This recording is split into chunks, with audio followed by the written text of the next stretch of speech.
7장 1절에서 11절의 말씀을 우리가 계신 현장에서 합독하여 올려드리도록 하겠습니다. 야곱이 가나안 땅 곧 그의 아버지가 거류하던 땅에 거주하였으니 야곱의 족보는 이러하니라.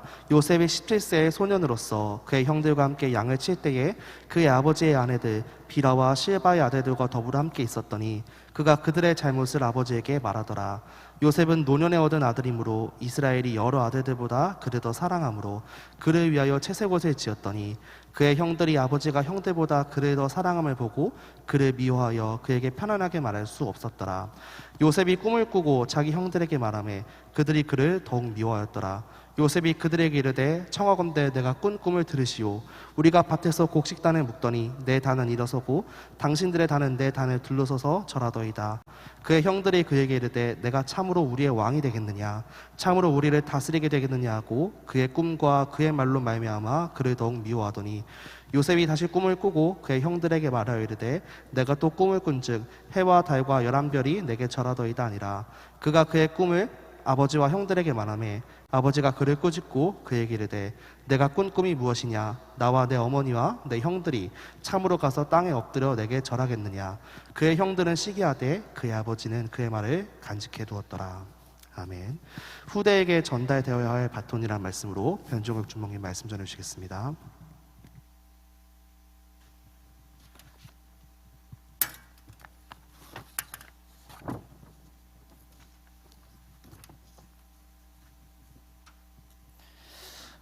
네, 옆 사람과 함께 이렇게 인사하도록 하겠습니다. 당신은 하나님의 거룩한 도구입니다. 아멘. 아멘이십니까? 하나님이 우리를 하나님 거룩한 도구로 쓰시길 원하십니다. 오늘 후대에게 전달되어야 할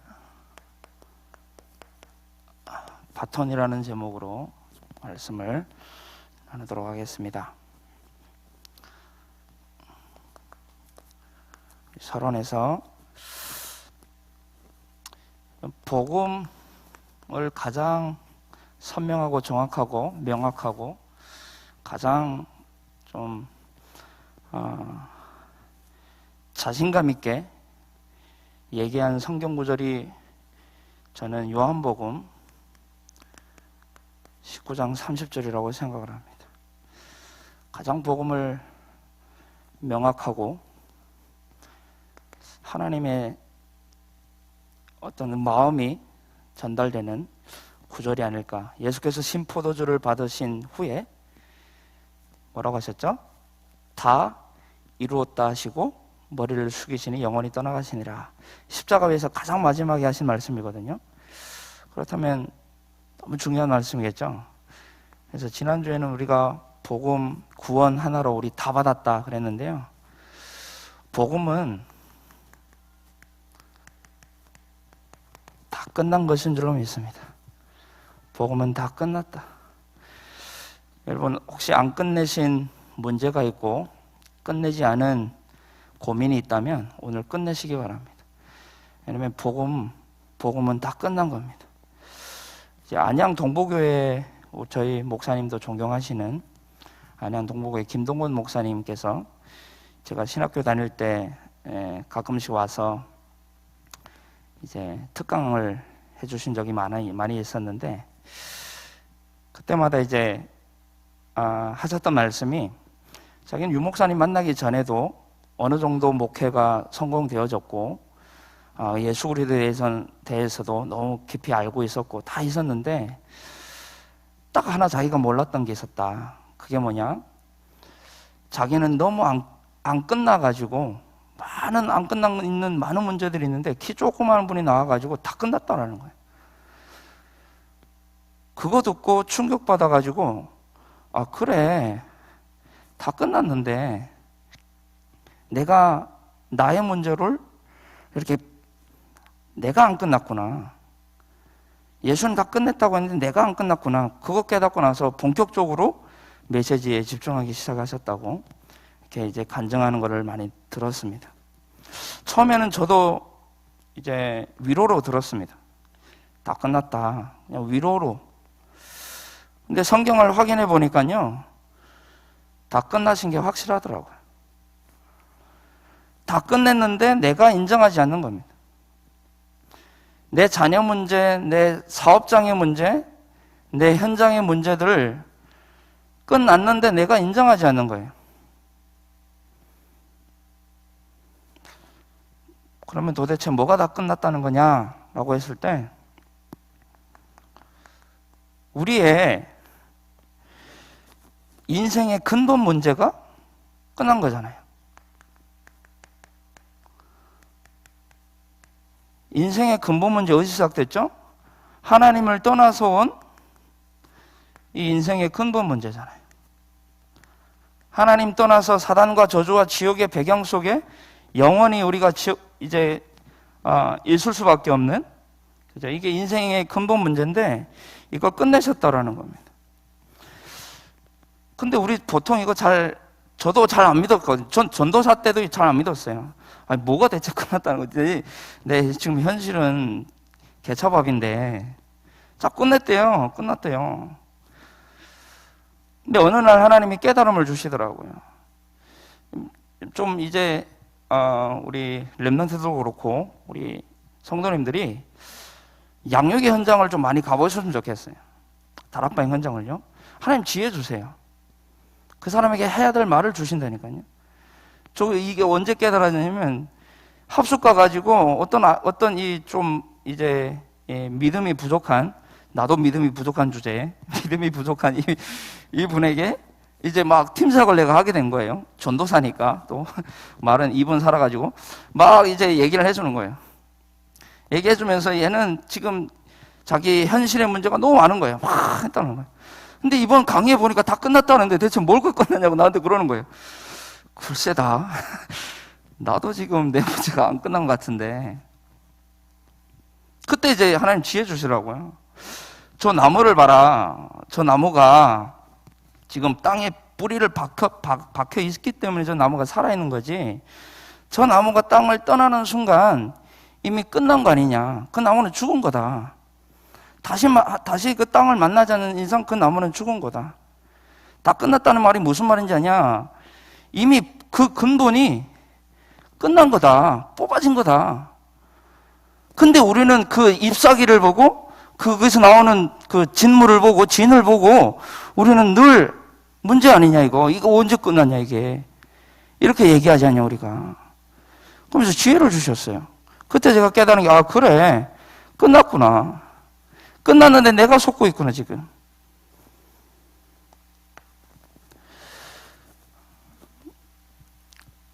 제가 이제 그 책을 읽다 보니까 이런 글귀가 있습니다. 공중의 권세 잡은 자의 뒤를 따라 하나님의 진노 아래 파멸의 길로 행진하는 인류의 비참한 무리를 기다리고 있는 운명보다 더 암울해 보이는 소망 없는 운명은 없다.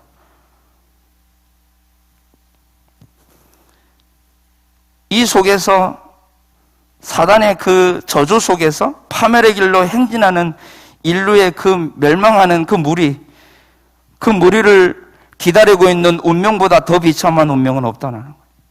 근데 여기서 우리가 끝났다니까. 그래서 우리가 사망이라고 했을 때도 죽고 망했다. 그 말이 이제 사망이잖아요.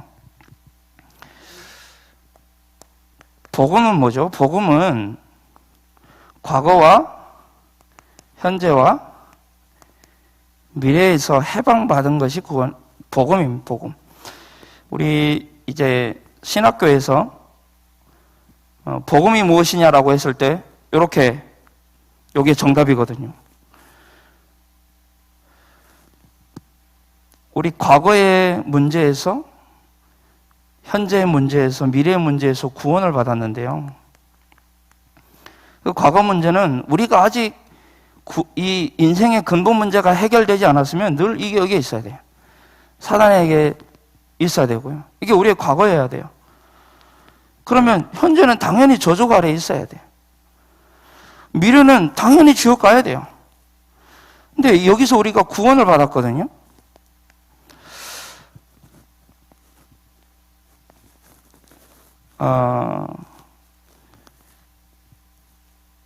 영원한 것에서 우리가 구원을 받았는데 이런 질문을 좀 저는 해보게 됐어요. 나는 지금 무엇으로 행복한가? 제가 이제 함자를 잘 못 쓰는데 그래도 한번 따라서 그려보도록 하겠습니다.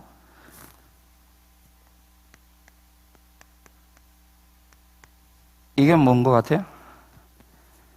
이게 행복, 행자거든요. 복은 너무 길어가지고 행복이거든요. 근데 이 행복, 이 행이 무슨 행인지 아십니까? 이 다행 행자예요. 그럼 행복이 뭐죠? 다행히 복을 받은 거예요. 다행히 복을 받았어요. 그게 뭐죠? 그게 구원입니다. 영원한 문제가 해결되는 거예요. 그렇다면 우리가 무엇을 행복합니까? 다행히 구원받은 것만큼 진짜 구원받았다라고 확신이 있는 분들은 구원 하나로 우리는 끝나야 될 줄로 믿습니다. 사실 구원 하나. 이 구원이 어떻게 이루어졌습니까? 사단의 머리를 깨뜨리신 왕 되신 그리스도, 저주 문제 해결하신 제사장 되신 그리스도, 그리고 지옥에서 천국으로 우리를 옮기신 하나님 만나는 유일한 길이 되신 선지자 그리스도. 이분이 그리스도시요, 이 그리스도께서 오셨는데 그분이 예수시다. 왜 우리에게 예수만이 길이 되는가?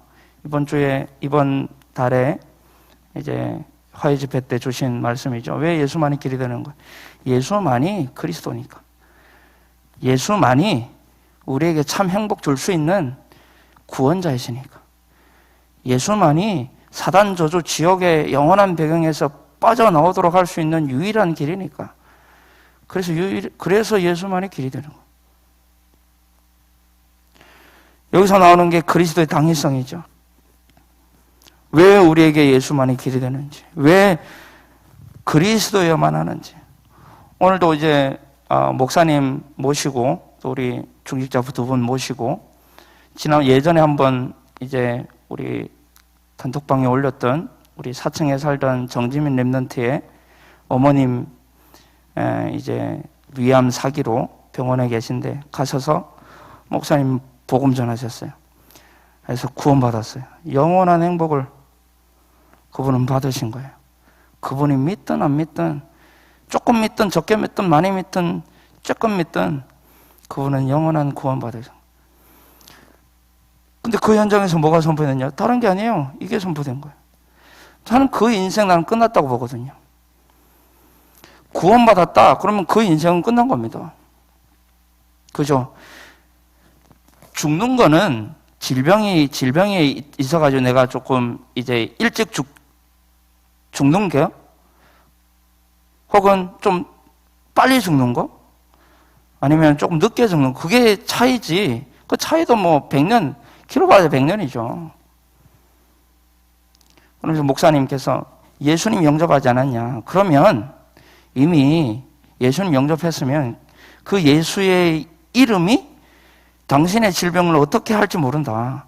그 이름은 너무 어마어마한 능력이기 때문에, 그 능력이 영접했기 때문에 어떤 일이 일어날지 모른다. 그 얘기를 하시는데, 그래요. 어떤 일이 일어날지 모르죠. 영접을 했으니까. 근데 그분이 지민이 어머님이 이제 하나님의 은혜로 병이 나아서 아이들과 함께 행복한 신앙생활을 한다면 너무너무 베스트고 좋겠죠. 그죠? 그래서 우리가 기도해야 되겠는데, 근데 또 확신할 수는 없잖아요, 우리가. 그러나 분명한 것은 구원받았기 때문에, 영원한 문제가 해결됐기 때문에 괜찮다는 거죠. 이분이 지금 나와 함께 하시고 우리와 함께 하시고 모든 것이 함께 하십니다. 이게 우리의 배경 중에 배경이고 응답 중에 응답이죠. 영접하는 순간 성삼위 하나님의 영, 성령이 우리의 마음속에, 우리의 인생 가운데 들어오시, 그때부터 모든 건 시작되는 거거든요. 그러니까 다 끝내신 주님이 나와 함께 하시는 게 맞다면 우리에게 있는 그 문제 끝난 거겠죠. 예수님이 다 끝내신 예수님이 나와 함께 하시는 게 맞다면 이 사실을 우리는 말씀을 통해, 기도를 통해, 전도를 통해 누리고 체험하고 우리 증거하는 거죠. 말씀을 통해 우리가 무엇을 확인합니까? 예수가 그리스도가 맞구나, 이거 확인하는 거예요. 기도는 그리스도의 그 이름 사용하는 게 기도고요. 전도는 그 그리스도 이름 말하는 게 전도잖아요. 결국 이게 우리에게 중요한 신앙생활의 핵심이 되겠죠. 이제 로마에 있는 우르반 대학 대강당 건물에 이런 글귀가 있다고 합니다. 그리고 그 다음엔 이라고 하는 글귀가 있다고 해요. 16세기 이탈리아 로마 법대 졸업반에 올라가는 가난한 한 학생이 이제 졸업을 해야 되는데 이제 이 학비를 낼 수가 없어서 그 경제적 어려움을 감당할 길이 없어서 그 당시 많은 사람들을 도와주는 필리포 네리라고 하는 사제를 찾아가서 도움을 청하게 됩니다. 근데 이 네리 사제가 이 학생의 사정을 다 듣고 나가지고 하나 질문을 합니다. 몇 가지 질문을 합니다. 그 질문을 듣고 내가 판단하겠다. 그래서 이제 질문합니다. 자네 법대를 마치면 무엇을 하려는가? 라고 이제 질문합니다. 그때 이 청년이 변호사가 되렵니다. 그리고 그 다음엔 돈을 벌겠습니다. 그리고 그 다음엔 집을 짓고 결혼을 해야겠죠. 그리고 그 다음엔 자녀를 낳고 교육을 시켜야죠. 그리고 그 다음엔 점점 늙어가겠죠. 그리고 그 다음엔 이 청년이 말문이 막힌 겁니다. 가만히 있습니다. 이 필리포 네리라는 이분이 엄숙하게 이렇게 고개를 떨구고 있는 그 청년에게 얘기합니다. 그 다음엔 죽음이고, 그 다음엔 심판이고, 그 다음엔 영원한 천국이냐 지옥이냐.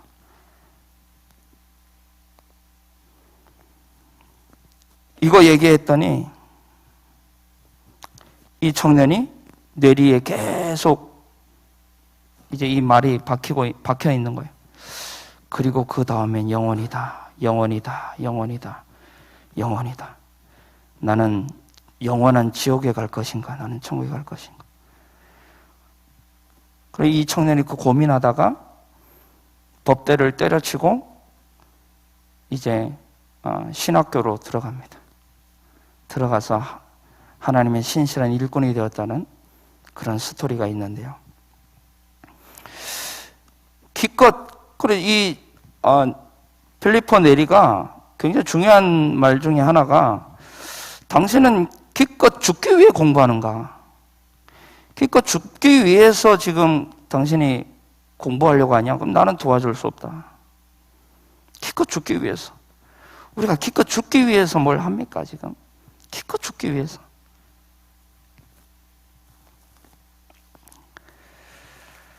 기껏 죽기 위해서 공부하고, 기껏 죽기 위해서 결혼하고, 기껏 죽기 위해서 성공하려고 하고, 그러면 죄송합니다. 걔보다 못한 인생 아닙니까? 기껏 죽기 위해 인생, 그 죽기 위해 뭔가를 한다면. 성경은 영원한 것을 모르면 멸망하는 짐승과 같다고 말씀하시죠. 그래서 성경 구절, 우리 성경 한번 찾아볼까요? 에베소서 2장 1절로 10절 말씀 한번 같이 보도록 하겠습니다. 그는 허물과 죄로 죽었던 너희를 살리셨도다. 그때 너희는 그 가운데서 행하여 이 세상 풍조를 따르고 공중의 권세 잡은 자를 따랐으니 곧 지금 불순종의 아들들 가운데 역사하는 영이라. 전에는 우리도 다 그 가운데서 우리 육체의 욕심을 따라 지내며 육체와 마음에 원하는 것을 하여 다른 이들과 같이 본질상 진노의 자녀이었더니 긍휼이 풍성하신 하나님이 우리를 사랑하신 그 큰 사랑을 인하여 허물로 죽은 우리를 그리스도와 함께 살리셨고 너희는 은혜로 구원을 받은 것이라 또 함께 일으키사 그리스도 예수 안에서 함께 하늘에 앉히시니 이는 그리스도 예수 안에서 우리에게 자비하심으로써 그 은혜의 지극히 풍성함을 오는 여러 세대에 증거하려 나타내려 하심이라. 너희는 그 은혜에 의해 믿음으로 말미암아 구원을 받았으니 이것은 너희에게서 나는 것이 아니 하나님의 선물이라. 행위에서 난 것이 아니니 이는 누구든지 자랑하지 못하게 함이라. 우리는 그가 만드신 바라. 하나님이 우리를 만드셨죠? 우리 그래 하나님 자녀잖아요. 그리스도 예수 안에서 선한 일을 위하여 지으심을 받은 자다. 선한 일이 뭡니까? 진짜 선한 일. 그래서 지금까지 우리 렘넌트들을 쭉 이제 사역을 이제 해왔는데요. 너무 짧은 시간 했지만 한 6년 정도 한 것 같은데 만나면서 문제는 렘넌트가 아니라는 사실을 저는 깨달았어요. 문제는 렘넌트가 아닙니다. 절대로요. 절대 렘넌트에게 뭘 하지 마십시오. 문제는 우리입니다.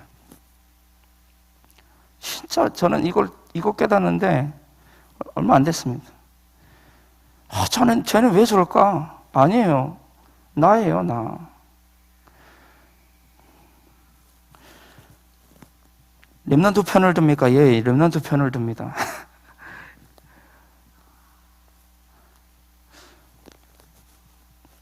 전부 우리 잘못이거든요. 이거 인정하지 않으면 우리 후대에 가망 없습니다. 진짜로요. 전 사역하면서 그냥 내가 모자라고, 내가 하지 않고, 내가 은혜 받지 못하고, 내가 힘이 없고, 내가 무능하니까 그 렘넌트 못 살리는 거예요. 문제는 나였어요. 그 렘넌트가 문제가 아니었어요.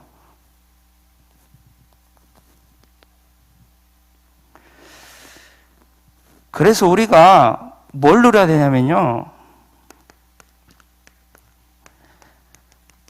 다 이루신 복음을 누려야 됩니다.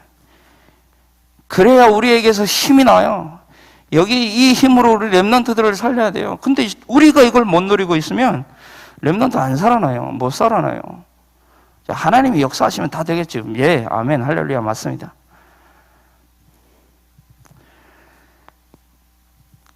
우리가 힘을 얻지 못하고 우리가 이제 기어다니면요, 똑같아요. 또 막 이제 교회 교육에 대해서 조금 막 상처를 가지고 계신 분들도 계세요. 근데요, 교회에서 많이 지냅니까? 가정에서 많이 지냅니까? 자, 모든 이제 렘넌트의 시기는 거의 가정에서 많이 지내요. 근데 가정에서 전달되는 게 99%라는 거예요. 저는 그렇게 생각합니다. 가정에서 전달되는 거 다.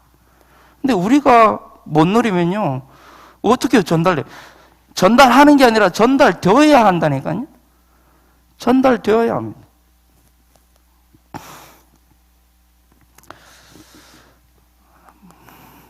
빠르게 진행하도록 하겠습니다. 우리 요셉에 대해서 이번 주에 꿈쟁이 요셉이라는 말씀을 주셨죠. 그럼 이 요셉에 대해서 우리 좀 알아야 되겠죠. 이 요셉에게 전달된 언약이 뭔지를 우리가 좀 확인해 볼 필요가 있습니다. 요셉에게 전달된 언약.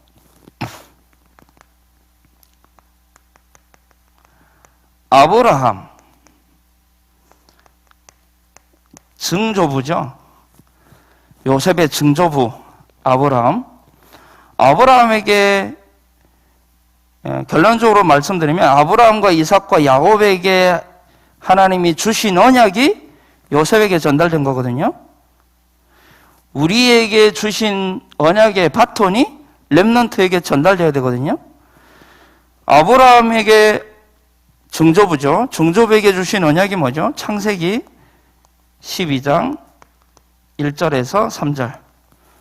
여호와께서 아브라함에게 이르시되 너는 너의 고향과 친척과 아버지의 집을 떠나 내가 내게 보여줄 땅으로 가라. 내가 너로 큰 민족을 이루고 내게 복을 주어 내 이름을 창대하게 하리니 너는 복이 될지라. 너를 축복하는 자에게는 내가 복을 내리고 너를 저주하는 자에게는 내가 저주하리니 땅의 모든 족속이 너로 말미암아 복을 얻을 것이라 하신지라. 복의 근원은 근원적 축복, 대표적 축복, 불가능적 축복, 그죠? 그런 축복들 5가지 축복들을 주셨는데, 그리고 나서 15장 1절에서 5절 보겠습니다. 이후에 여호와의 말씀이 환상 중에 아브라함에게 임하여 이르시되 아브라함아 두려워하지 말라. 나는 내 방패요 너의 지극히 큰 상급이니라. 아브라함이 이르되 주 여호와여 무엇을 내게 주시려 하나이까? 나는 자식이 없사오니 나의 상속자는 이 다메섹 사람 엘리에셀이니이다. 아브라함이 또 이르되 주께서 내게 씨를 주지 아니하셨으니 내 집에서 길린 자가 내 상속자가 될 것이니이다. 하나님이 언약을 하셔놓고 지금 아직도 아들을 안 주시는 거예요. 그러니까 답답하니까 아브라함이 얘기하는 거예요. 그때 하나님이 또 약속하십니다. 여호와의 말씀이 그에게 임하여 이르시되 그 사람이 내 상속자가 아니라 내 몸에서 날 자가 내 상속자가 되리라 하시고, 그를 끌고 밖으로 나가 이르시되 하늘을 우러러 무별을 셀 수 있나 보라. 또 그에게 이르시되 내 자손이 이와 같으리라. 이 언약을 주셨고요. 22장 17절에 보겠습니다. 22장 17절에 보면 이제 이 아브라함이 이삭을 드리고 나서 이제 하나님이 아브라함에게 하신 말씀이죠. 내가 내게 큰 복을 주고 내 씨가 크게 번성하여 하늘의 별과 같고 바닷가의 모래와 같게 하리니 내 씨가 그 대적의 성문을 차지하리라. 이게 아브라함에게 주신, 증조부에게 주신 그 언약이거든요. 그러면 이삭에게 주신 언약이 뭐냐? 이삭은 조부죠. 조부 이삭에게 주신 언약. 22장 13절 보겠습니다. 아브라함이 눈을 들어 살펴본즉 한 순양이 뒤에 있는데 뿔이 수풀에 걸려 있는지라. 아브라함이 가서 그 순양을 가져다가 아들을 대신하여 번제로 드렸더라. 이삭이 어떤 언약이 전달되었죠? 순양 대신 그리스도의 언약이 전달됐거든요, 이삭에게. 그래서 이삭은 누림이라고 하잖아요. 목사님 이번 주 이삭은 누림이라 했거든요. 그래요. 뭐가 각인됐냐는 거예요, 어릴 때.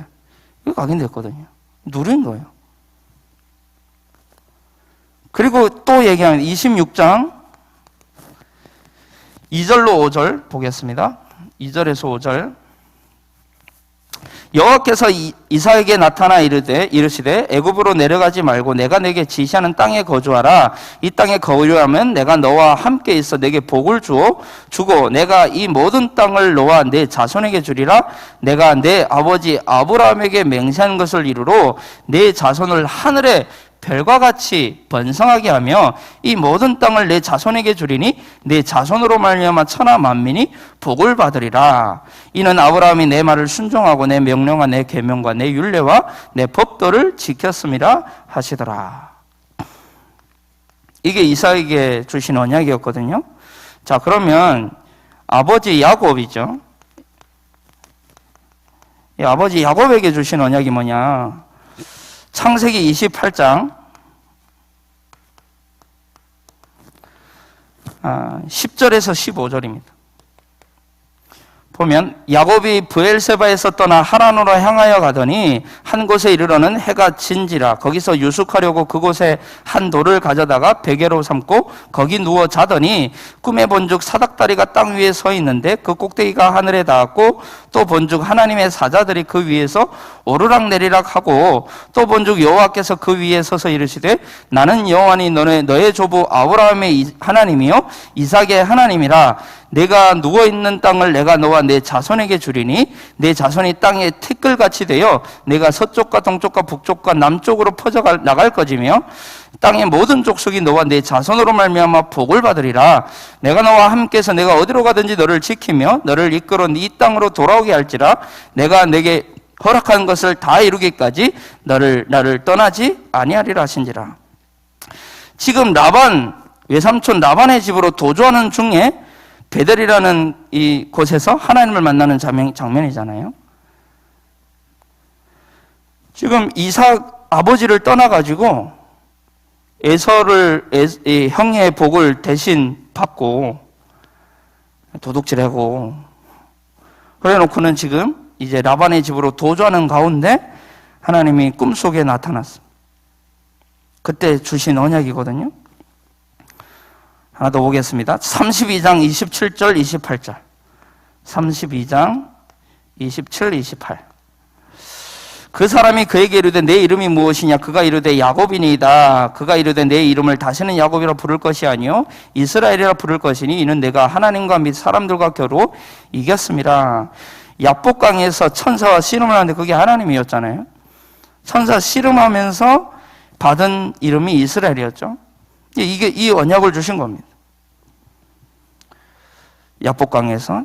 그리고 창세기 35장 보겠습니다. 35장 9절로 12절 9절로 12절에 보면요, 야곱이 밧단 아람에서 돌아오매 하나님이 다시 야곱에게 나타나사 그에게 복을 주시고 하나님이 그에게 이르시되 내 이름이 야곱이지만은 내 이름을 다시는 야곱이라 부르지 않겠고 이스라엘이 내 이름이 되리라 하시고 또 다시 말씀하시죠. 32장에서 하신 말씀을 다시 확신을 주시거든요.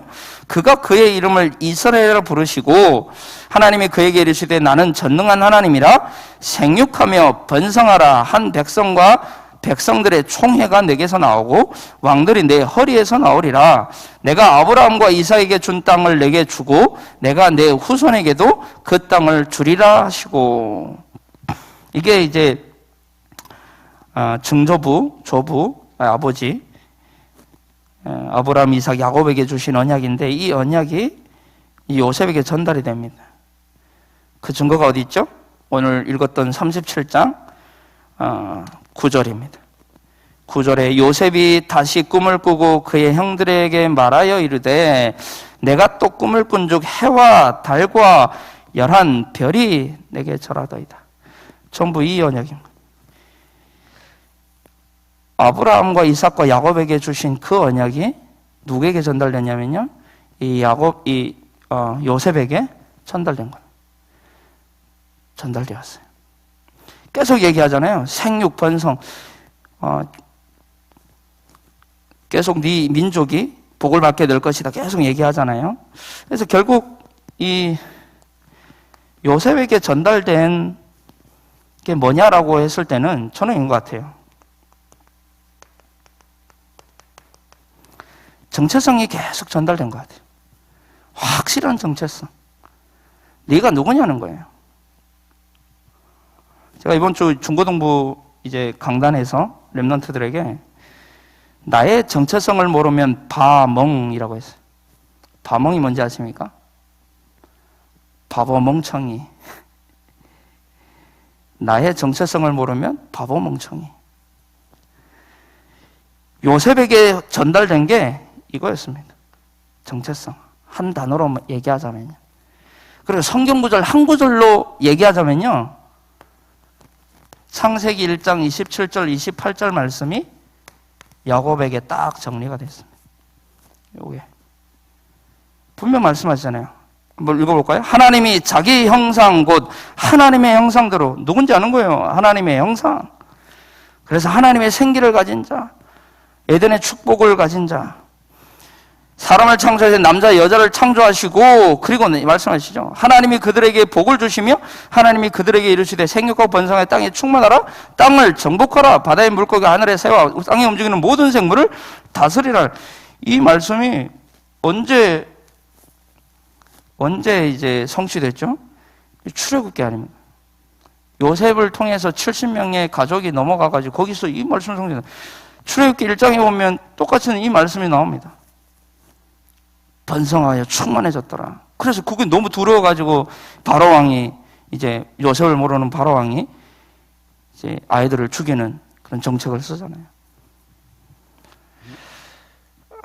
그래서 이번 주에 목사님 그런 말씀하셨어요. 저 김정은이 뭐 참모들을 불러다가 저 얼마만 맞는 참모들이 막 10년이 망한다, 개소리다 이야기하면서 복음과 사명 가진 나라는 망할 수 없다. 복음과 사명 가진 개인은 망할 수 없어요. 그게 정체성이거든요. 내게 뭐가 있냐는 거예요. 내가 지금 뭘 붙잡고 있냐는 거예요. 내가 지금 뭘 바라보고 있냐는 거예요. 그게 우리의 정체성이잖아요. 근데 중요한 건 이게 아니라 두 번째입니다. 야곱은요, 15살까지 할아버지에게, 아브라함에게서, 할아버지 아브라함 있죠. 이 야곱이요. 이 아브라함에게서 15살까지 계속 간증을 들으며 자랐다고 하셨잖아요. 그죠? 자랐다고 했어요. 그리고 이 아버지 이삭에게서는 100년이라는 시간 동안 이 언약을 전달받아, 간증을 들으며 살았다고 했어요. 이 아브라함과 이삭에 대해서 우리 너무 잘 알잖아요. 이 아브라함과 이삭에게 역사하신 하나님을 우리 너무 잘 알잖아요. 그걸 전달한 겁니다. 그리고 이 요셉도요, 이 요셉도 이삭과 야곱에게서 계속 언약을 전달받거든요. 노예로 팔려가기 전까지 할아버지 이삭과 아버지 야곱에게서 17년 동안 언약을 전달받습니다. 노예로 17년에 17살에 이제 팔려가죠. 오늘도 말씀 나오죠. 17세의 나이에 팔려갑니다. 제가 이제 찾아보니까요, 이삭이 언제 죽는지 아세요? 이삭이 요셉이 29살 되던 해에 죽어요. 29살이요? 그러면 무슨 얘기입니까? 요셉이 이 애굽에 팔려가기 전까지 살아 있었다는 거죠. 오늘 말씀의 1절에도 얘기 나옵니다. 뭐라고 하죠? 야곱이 가나안 땅 곧 그의 아버지가 거류하던 땅에 거주하였더니. 야곱의 아버지가 이삭이다. 이삭이 거류하던 땅에 지금 거류했다니. 그때는 족장시대이기 때문에 같이 살았을 거예요. 같이 살았다 이런 얘기는 안 나와요, 성경에. 근데 족장시대이기 때문에 같이 살았을 거예요. 그럼 이 이삭이 죽을 때까지, 요셉이 17살 때까지 뭘 전달했을까요? 그래서 이 언약을 전달을 했는데, 중요한 것은 이겁니다. 제가 시간에 쫓겨가지고 중요한 것은, 과연 그렇다면 이 이삭이, 이 야곱이, 요셉은 10번째 아들이죠. 11번째 아들이잖아요. 이스라엘에. 그러면 그 밑에 아이들은, 위의 형들은 요셉보다 훨씬 나이가 많았겠죠? 그러면 이삭과 야곱에게서 이 언약을 안 들었을까요? 이삭과 야곱이 요셉에게만 이 언약을 전달했을까요? 아니겠죠? 근데 언약 누가 붙잡았죠? 요셉이 붙잡았다니까요. 요셉이 붙잡은 언약. 요셉이 붙잡았어요, 언약을. 언약은 붙잡은 자를 통해 하나님이 이루어 가시는 약속이에요. 하나님 약속. 아무리 언약을 얘기해도 붙잡지 않으면 내게 안 돼요. 12명의 그 이제 아들들에게 왜 얘기 안 했겠어요, 이삭과 야곱이. 근데 누가 붙잡았냐? 요셉이 붙잡은 거예요.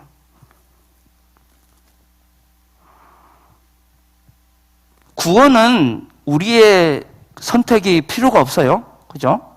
구원은 우리의 선택이 필요 없어요. 왜냐하면 전적은 하나님의 은혜로 우리는 구원받아요.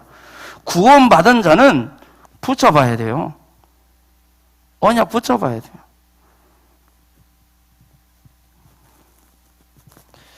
세계복음화를 누구를 통해 하셨습니까? 언약 붙잡은 자를 통해 세계복음화 하셨거든요. 그리고 아주 소수입니다. 12명에 1명이라니까요. 이제 이것도 이제 같은 의미인데, 이스라엘이 12지파잖아요. 예수님의 제자들도 12명이었어요. 그죠? 아주 소수라는 거예요. 그리고 70인, 그리고 120명. 그 사람들을 통해 세계복음 하셨어요. 그 사람들이 뭘 붙잡았던 거예요? 전적인 하나님의 은혜로 그 사람이 택함을 받았죠. 그러나 그 사람들이 뭘 붙잡고 있었냐는 거예요. 그래서 우리는요, 듣든지 아니 듣든지요, 전달해야 됩니다. 하나님이 택하신 사람이 누군지 우리가 알 수 있습니까? 없어요. 이 렘넌트가 좀 지금 예배 잘 안 드리고 좀 이제 뺀질뺀질 거린다고? 저 사람 하나님이 선택한 렘넌트가 아니야? 이러면 답이 없어요. 우리는 듣든지 안 듣든지 우리가 그건 판단해서는 안 됩니다. 이 사람은 제자고 이 사람은 아니요. 이후에 어떻게 될지 모르는데요. 제가 이제 한국에 와서 정말 이제 이 미움 좀 뭐라고 될까요? 이제 외면을 많이 당했죠. 쟤는 안 돼. 쟤는 보니까 안 돼. 포기 상태. 근데 어느 날 당당하게 하나님의 말씀이 임하니까 하나님이 날 찾아오셨어요. 그러니까 되어졌거든요. 우리 렘넌트들이 그 기회는 줘야 될 거 아니에요. 하나님이 말씀으로 찾아오실 수 있도록 그 자리에는 우리가 끌어당겨 놔야 될 거 아닙니까? 가정에서 그 일은 해야 될 거 아닙니까? 잘 안 될지라도 우리는 계속해서 기준을 전달해야 됩니다.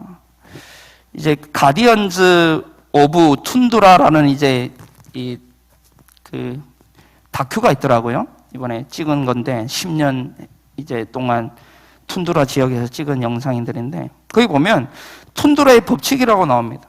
이 툰드라의 법칙이 뭐냐면 모르는 사람, 싫어하는 사람일지라도 뭔가 도움이 필요하다면 무조건 도와줘야 되는 게 그게 법이라는 거예요. 우리 교회 안에 있는 렘넌트라면 무조건 도와줘야 돼요.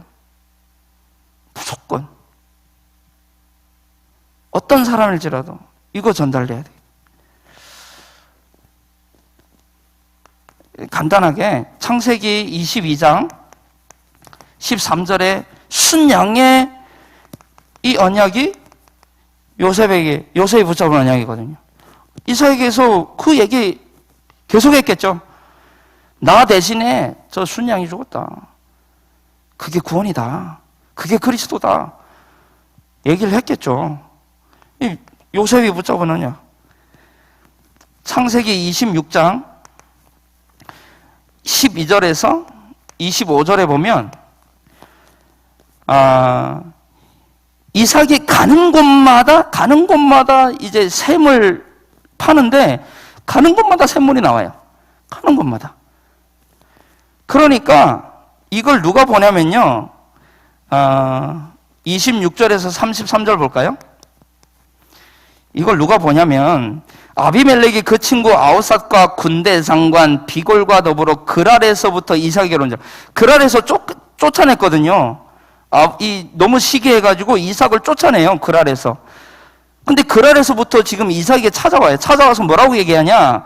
이삭이 그들에게 이르되 너희가 나를 미워하여 나에게 너희를 떠나게 하였거늘 어찌하여 내게 왔느냐? 그들이 이르되 여호와께서 너와 함께 계심을 우리가 분명히 보았으므로 우리의 사이 곧 우리와 너 사이에 맹세하여 너와 계약을 맺으리라 말하였노라. 너는 우리를 해하지 말라. 이는 우리가 너를 범하지 아니하고 선한 일만 내게 행하여 내가 평안히 가게 하였습니다. 이제 너는 여호와께 복을 받은 자니라. 이삭이 그들을 위하여 잔치를 베풀매 그들이 먹고 마시고 아침에 일찍 일어나 서로 맹세한 후에 이삭이 그들을 보내매 그들이 평안히 갔더라. 그날에 이삭의 종들이 자기들의 판 우물에 대하여 이삭에게 와서 알리어 이르되 우리가 물을 얻었나이다 하매 그가 그 이름을 세바라 한지라. 그러므로 그 성읍 이름이 오늘까지 브엘세바더라. 이 브엘세바 뭐 얘기하면 길고요. 어쨌든 봤다는 겁니다. 봤다는 거예요. 가는 곳마다 하나님이 함께 하심을 그럴 사람들이 보았어요. 그리고 창세기 35장 보겠습니다. 35장 우리 1절에서 5절에 하나님이 야곱에게 이르시되 일어나 베델로 올라가서 거기 거주하며 내가 내 형 에서의 낯을 피하여 도망하던 때에 내게 나타났던 하나님께 거기서 제단을 쌓으라 하신지라. 야곱이 이에 자기 집안 사람과 자기와 함께한 모든 자에게 이르되 너희 중에 있는 이방 신상들을 버리고 자신을 정결하게 하고 너희들의 의복을 받고 입으라. 우리가 일어나 베델로 올라가자. 내가 내 환난 날에 내게 응답하시며 내가 가는 길에서 나와 함께 하신 하나님께서 내가 거기서 제단을 쌓으려 하노라 하며 그들이 자기 손에 있는 모든 이방 신상들과 자기 귀에 있는 귀걸이들을 야곱에게 주는지라. 야곱이 그것들을 세겜 근처 상수리 나무 아래에 묻고 그들이 떠났으나 하나님이 그 사면 고울들로 크게 두려워하게 하였으므로 야곱의 아들들을 추경하는 자가 없었더라.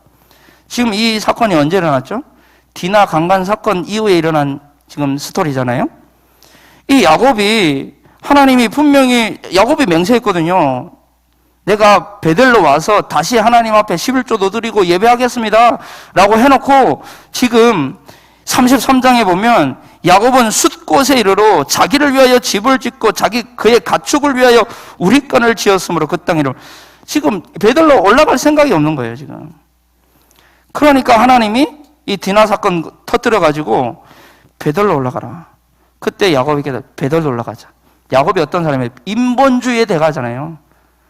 내 힘으로 안 되는구나. 그래 베델로 올라가자. 그 얘기거든. 베델. 순양이 나오고 여기는 우물이 나오고 여기는 이제 베델이 나오고요. 이게 뭘 의미하냐면요. 시간이 없으니까 138을 얘기하는 138. 그리스도. 이 그리스도 붙잡은 자가 가는 곳마다 하나님 나라에 합니다. 그리고 우리의 인본주의 쓸 필요가 없습니다. 베델로 올라가면 돼요. 성령 충만하면 되거든요. 이거 가지고 이 요셉은 무엇을 바라보았냐면요. 창세기 35장 9절에서 13절. 이 언약을 붙잡은 겁니다. 야곱이 바단 아람에서 돌아오매 하나님이 다시 야곱에게 나타나 그에게 복을 주시고 하나님이 그에게 이르시되 내 이름이 야곱이지만은 내 이름을 다시는 야곱이라 부르지 않겠고 이스라엘이 내 이름이 되리라 하시고 그가 그의 이름을 이스라엘에 부르시고 하나님이 그에게 이르시되 나는 전능한 하나님이라 생육하고 번성하라. 한 백성 이스라엘이죠. 한 백성과 백성들의 총회가 내게서 나오고 왕들이 내 허리에서 나오리라. 내가 아브라함과 이삭에게 준 땅을 내게 주고 내 후손에게도 그 땅을 주리라. 세계복만 얘기하십니다. 이스라엘 이 말은 세계복만 얘기하는 거거든요.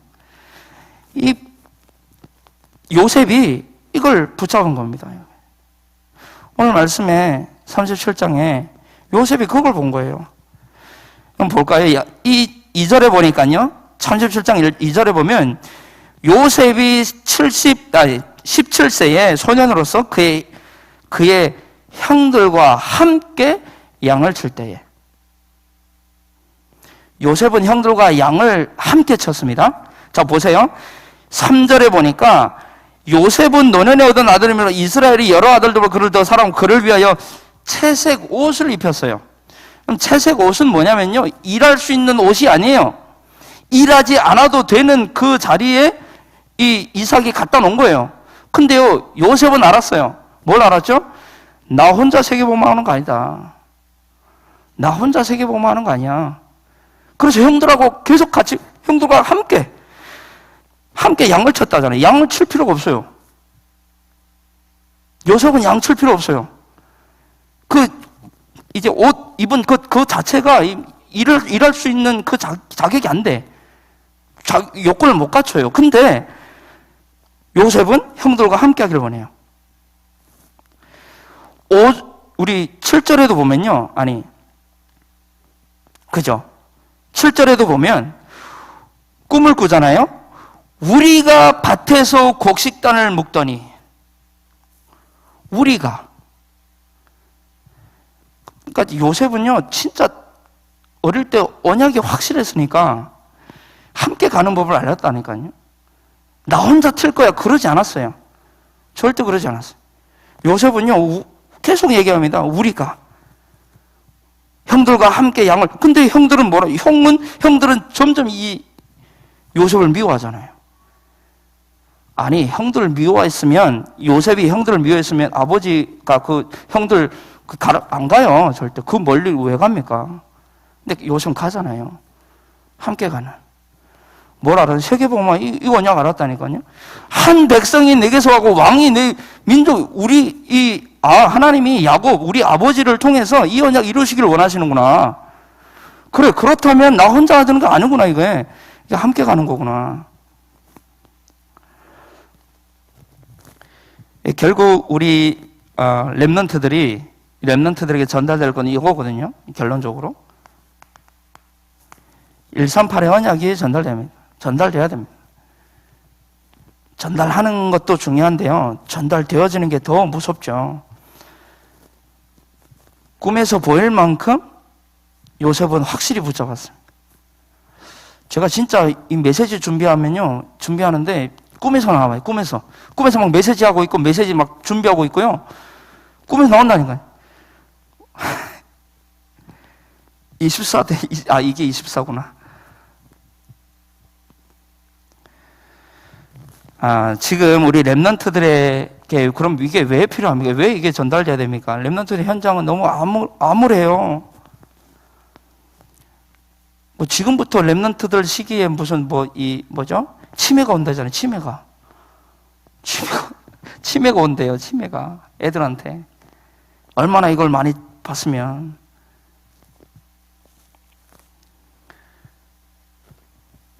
그런 아이들이 너무 많으니까 방황 청소년들이 너무 많으니까 사회복지시설이 얼마나 많이 세워졌는지 몰라요. 근데요 그게 그 사회복지시설이 그 아이들을 감당할 수가 없어요. 어디 상담소에 이제 데려갔더니 거기서 좀 맡겼더니 좀 정신질환이 있는 아이를 맡겼는데 이 선생님들에게도 힘이 없으니까 아이를 막 이제 뭐라고 해야 되죠? 이제 핍박을 한 거예요.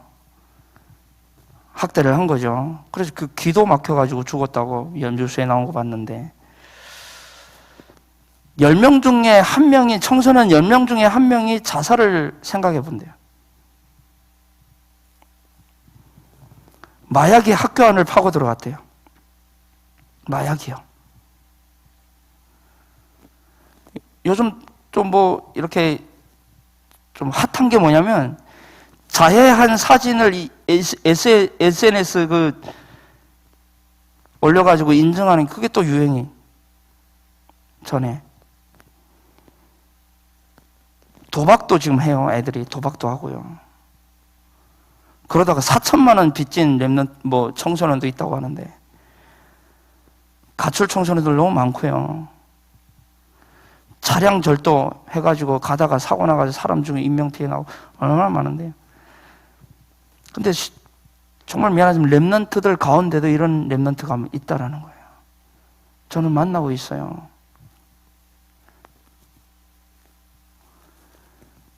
그래서 우리가 할 것, 그럼 우리가 뭘 해야 되냐? 가장 중요한 건 이거 누리시는 겁니다. 가장 중요한 건요. 우리는 전달자입니다. 전달자. 그죠? 우리가 이제 헬렌 켈러나 무디가 될 수는 없어도 그 헬렌 켈러나 무디 같은 사람을 세울 수 있는 킴볼과 설리번은 될 수 있거든요. 전달자의 역할만 감당하면요.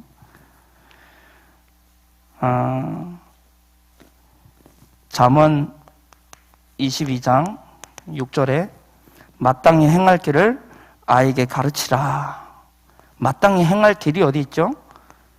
디모데후서 3장 14절로 17절에 성경에 있습니다.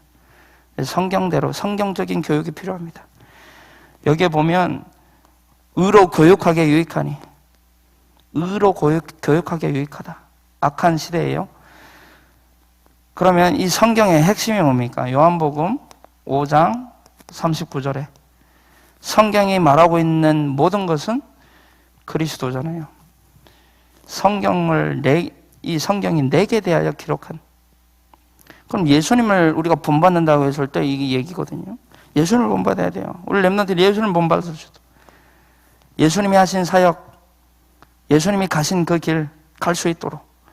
그래서 로마서 15장 우리 1절에서 6절 보면요. 하나님의 영광을 위해서 그리스도를 본받. 5절부터 볼까요? 5절? 5절 보면요. 이제 인내와 위로의 하나님이 너희로 그리스도 예수를 본받아 서로 뜻이 같게 하여 주사 한 마음과 한 입으로 하나님 곧 우리 주 예수 그리스도의 아버지께 영광을 돌리게 하려 합니다. 우리 렘넌트들의 삶을 통해 하나님의 영광이 드러나도록. 지금 이제 아이를 낳을 곳이 점점 없어진대요. 왜냐하면 저출산율로 인해서 이 산부인과들이 다 문을 닫는다네요. 그렇다면 우리 사랑성교원의 렘넌트들, 우리 교회 안에 지금 우리와 연결되어 있는 렘넌트들 얼마나 소중한지 몰라요. 얼마나 소중한지. 우리 청년들이 빨리 결혼해서 빨리 애 많이 낳았으면 좋겠어요. 진짜로요. 너무 결혼들을 안 해. 나중에 되면 집에서 나올 수도 있습니다. 시대가 지금, 왜냐면 이 아이들을 안 낳기 때문에 이 산부인과가 돈이 안 돼가지고 다 문을 닫는다니까요. 전달할 때 우리가 좀 주의를 해야 될 텐데, 다른 사람의 문제가 아니라 나의 문제거든요. 그래서 나를 보좌화시키는 겁니다. 나를 보좌화시키는 겁니다. 내가 하나님과 연결되어 있으면 아무것도 문제로 보이지 않죠. 그 속에 하나님의 뜻과 계획과 시간표가 보일 뿐이지, 지금 그 현실만 보면요. 우리 렘넌트들 그 현실, 지금 그것만 보면, 그 모습만 보면 정말 막막해요. 근데요, 드라마에도 막 왔다 갔다 하잖아요. 막 죽었다, 막 다 살아났다가 막 그러잖아요. 렘넌트가 지금 그 장면을 하나 찍고 있다고 생각하면 돼요. 그러면서 계속 다가가서 계속 전달해주면 돼요. 그 아이의 미래를 우리는 볼 수 있어야 됩니다. 그 미래. 그거 어떻게 될지 모르기 때문에. 내가 문제라고 보는 것이 문제이기 때문에 주인을 바꾸는 겁니다. 그게 나를 보좌시키는 거죠. 그리고 우리 렘넌트들을 말씀의 자리로 안내하는 역할은 우리가 할 수 있잖아요. 뭔가 돈을 줘서라도, 미안하지만 진짜 속된 말로요, 돈을 줘서라도요. 저는 그렇게 생각을 해요. 제 개인적인 신앙이니까 돈을 줘서라도 그 듣는 자리에 뭔가 맛있는 거 사주더라도, 쉽게 말하면 이 자리에 있을 수 있도록. 오늘 새벽기도 때 나는 이 말씀이 가장 마음에 와닿았어요. 사무엘에게 하나님이 말씀으로 찾아오셨어요. 말씀으로 나타내셨어요. 그렇다면 우리 렘넌트들이 어디서 있어야 되겠습니까? 모세에게 하나님이 말씀으로 찾아오셨다니까요. 렘넌트 7명에게 말씀으로 찾아오셨어요. 그럼 말씀의 자리에 있는 게 얼마나 중요한지. 우리 렘넌트들 너무 많이 방치되어 있습니다. 이 자리를 벗어나 있다고 말입니다. 이 자리를 벗어나 있어요.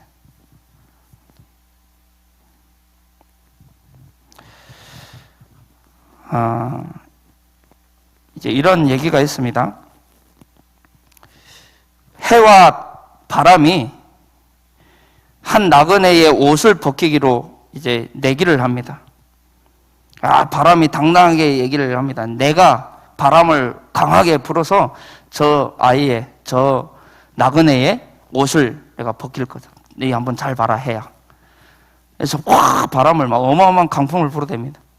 근데 강풍 부니까 이 나그네는 옷을 막 이제 끌어안고요. 절대 안 벗으려고, 안 벗겨지려고 막 애를 씁니다. 근데 해가 착 웃으면서 기다려봐라. 내가 금방 벗겨줄게. 그러면서 따뜻한 햇살을 착 쏘여줍니다.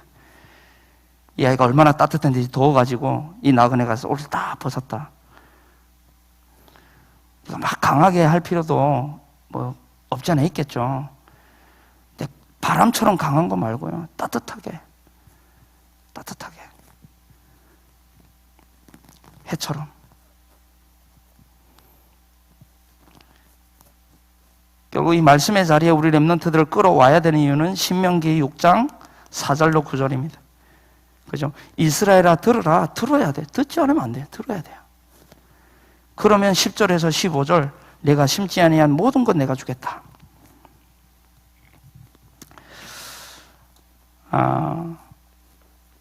이번 주에 제가 사회를 보러 왔잖아요. 사회를 보러 왔는데 오랜만에 주일날 와서 이제 예배를 드리고 이제 돌아가는데 우리 성도님들이 막 나가는 그 광경을 보는데요. 저는 잠깐 이런 생각을 했어요. 저분들이 지금 현장으로 파송되는 건데, 저분들이 현장에 가서 렘넌트 한 사람만 일주일에 만나도 뭐 이런 생각이 막 드는 거예요. 이분들이 파수꾼들인데.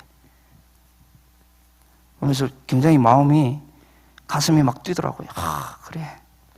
우리 성도님들이 진짜 현장에 파송되는 거잖아요. 우리가 예배 드리고 끝나면 가서 진짜 렘넌트 한 사람, 한 명만 만나가지고 아이스크림 하나 싹 먹으면서 따뜻하게 그 시간만 딱 내가지고 하면, 우리 렘넌트들, 방치된 렘넌트들 너무 많은데 저 어떻게 해야 될 텐데, 그런 인본주의 같죠? 그렇게 느끼시는 분들은 어쩔 수 없고요. 근데 진짜 그게 필요하다고 생각을 합니다. 우리 시간이 많이 지나갔습니다. 또 목사님께 욕을 먹어야 될 것 같은데 목사 1시간 안에 끝내라고 했는데 제가 못 끝내가지고